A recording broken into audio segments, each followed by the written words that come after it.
Gord Lawson, December 6, 2014.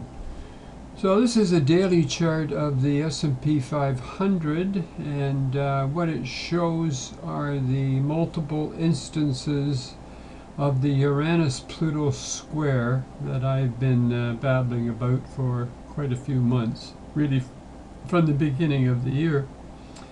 Here's the first instance of an exact hit, and not much happened here. It did seem to start a move down, but nothing too dramatic. The next one, the second occurrence, it moved the market down fairly dramatically. The third instance, it moved the market down.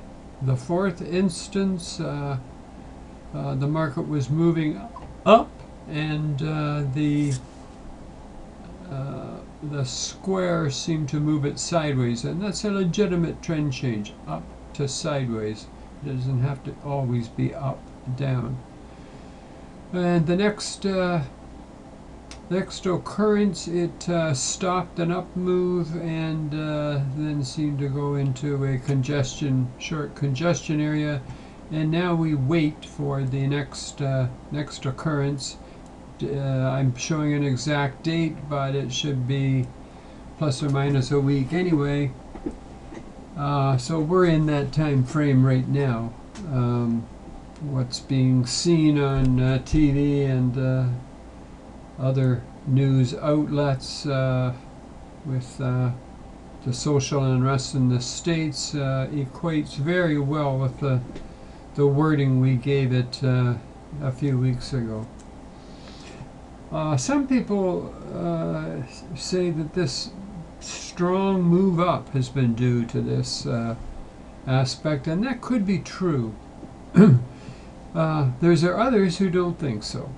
If I look at the two planets involved, Uranus has got really nothing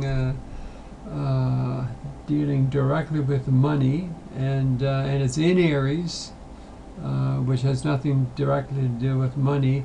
Pluto does, however. One of the things that it rules is big wealth and debt.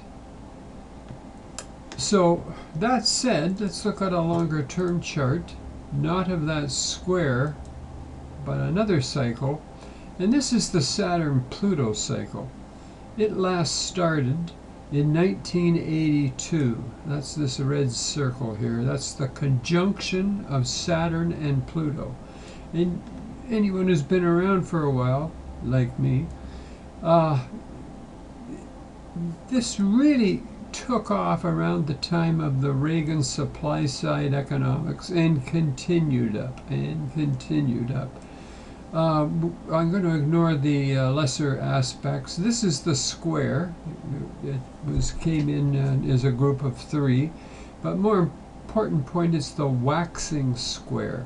The waxing square always occurs between the conjunction and the opposition. The next group, the blue circles, they're the trine, and they are the waxing trine, again between the conjunction and the opposition. Then we move past the opposition, we get a trine. It's only one. It's the waning trine, and it really moved that, looks like it moved that down fairly significantly. We bumped up, or bounced off it, came up, and we saw the waning trine between Saturn and Pluto. We've now just come up and hit a small aspect, and eventually we'll get back to the conjunction again. These things just go in circles on and on, but that won't be until 2020. Somewhere in here, I think we're going to start the move down. I've got more specifics on this in 2015. Thank you very much.